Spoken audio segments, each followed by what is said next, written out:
विधायक जी, आपकी कुछ तस्वीरें वायरल हुई हैं जिसमें परवेज दिखाई दे रहा है, उनमें एक पहलवान दिख रहा है, उस पर क्या कहें? तो उसमें तो हज़ारों लोग और भी दिखाई दे रहे हैं, उनका नाम तो ले लिया आपने। जो और लोग दिखाई दे रहे हैं, हज़ारों की भीड़ जो है, उस भीड़ में वो भी हैं। उस भीड़ में कल को कोई जेब कतरा भी निकल आएगा, कोई लूट करने वाला भी हो सकता है। तो वो क्या, उससे मतलब क्या इस बात का? ये तो कोई बात ही नहीं है। तो लेकिन उस भीड़ में जो आरोप अब इन पर लगे हैं, ऐसा कोई शख्स नजर नहीं है। क्यों?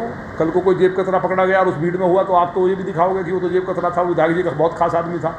कोई आदमी भीड़ में कहीं मिल सकता है, जनप्रतिनिधि हो, सामाजिक काम कोई करता हो, तो भीड़ में कहीं ना कहीं आदमी का फ़ोटो खींचता, सेल्फी ले लेते हैं। और तमाम कोई कल कांग्रेस के नेताओं के, बड़े नेताओं के साथ है, अगले दिन बीजेपी के साथ है। तो ये तो सब लोग करते ही हैं। जो इस तरह के लोग होते हैं, अपराधी टाइप जो होते हैं, वो तो जानबूझ करके नेताओं के साथ फ़ोटो खिंचवाते हैं लोगों में प्रभाव डालने के लिए। लेकिन परवेज जो था वो तो आपके साथ काफ़ी समय रहा, प्रचार में रहा, प्रसार में रहा, आपको नज़दीकी बताया गया। नहीं, मैं भी कल देखा उस बात को। तो फेसबुक पे 2017 के बाद मेरे उसका कोई मतलब ही नहीं है, कोई डाला ही नहीं है उसने।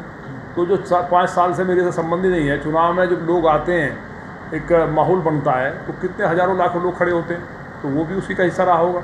जो उम्मेद पहलवान के साथ आपका फ़ोटो है, उस पर आप क्या कहेंगे? वो कहाँ का है, क्या है? अब वो तो पता ही है आपको, कौमी एकता का कोई सम्मेलन था। भाई लॉनी में गाय बहुत कटती थी, लोगों ने कहा भाई गोकशी ना हो और आपस में दंगे ना हो, तो एक मीटिंग कर ली जाए। तो सभी दलों के लोग थे, तो उसमें वो भी एक आदमी खड़ा रहा होगा। तो इससे कौन सी नई बात होगी?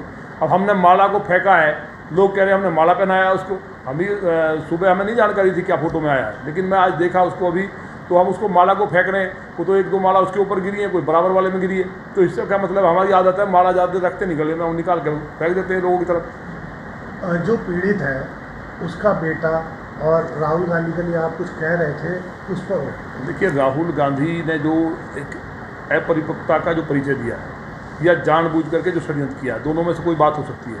या तो उनको समझ नहीं है, या उन्होंने इस देश को दंगे की आग में झोंका है। बहुत लंबे समय कांग्रेस ने शासन किया है, तो वो बहुत बड़ी पार्टी के राष्ट्रीय अध्यक्ष रहे हैं, आज माननीय सांसद हैं। उनके द्वारा केवल राम भक्तों को निशाना बनाना, जबकि उसमें मुसलमान भी थे, तो केवल ये दिखाना कि उन्होंने जो दाढ़ी काटने का प्रकरण है, किसी भी समाज के बुजुर्ग के साथ होगा तो एकदम आक्रोश आता है लोगों में।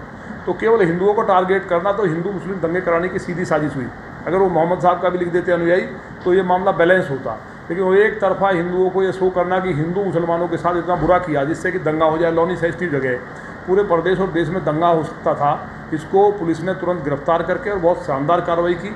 और माननीय मुख्यमंत्री जी ने जिस तरह से ट्विटर पर और जो सोशल मीडिया पर अफवाहें फैल रही थी, उन पर मुकदमा जो दर्ज किया है, ये पूरे प्रदेश में, मैं समझता हूँ पूरे देश के अंदर ये पहली ऐसी घटना है जिससे कि इस तरह की जो अफवाहें हैं, जो देश के अंदर जो दंगे होते हैं, उनको रोकने में भविष्य में ये कारगर साबित होगा। जो पीड़ित है वो वहाँ जाके बयान बदला, उसका बेटा कुछ का कुछ बोल रहा है, पुलिस उन पर केस क्यों नहीं कर रही? नहीं, पुलिस केस करेगी ऐसा नहीं है, पूरी जांच चल रही है, या कोई जल्दबाजी में नहीं है।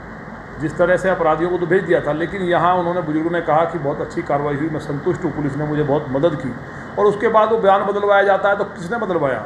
वहाँ उसमें समाजवादी पार्टी के लोगों के नाम आ रहे हैं, यहाँ राहुल गांधी कर रहे हैं। तो ये सारी पार्टियाँ जो समाप्त हुई हैं, ये इस तरह का षड्यंत्र कर रही हैं और ऊपर से बोलती हैं कि भाजपा दंगा कराती है। तो अब तो इनके चेहरे साफ हो गए जनता के सामने कि कौन कराता है। क्योंकि इस सरकार ने बिजली, सड़क, पानी, शिक्षा, चिकित्सा के मामले में अभूतपूर्व जो विकास हुए हैं, उसके कारण इनके पास मुद्दा कुछ बचा नहीं है। सड़कें नहीं होती थी, बिजली आती नहीं थी। तो ये सब चीज़ें आगे भविष्य में देखना क्या क्या होगा। लेकिन हमारा कहने पर रासू का लगा, जिससे कि देश के अंदर भविष्य में कोई इस तरह के इस लेवल के लोग दंगा भड़काने की सोच भी ना सकें।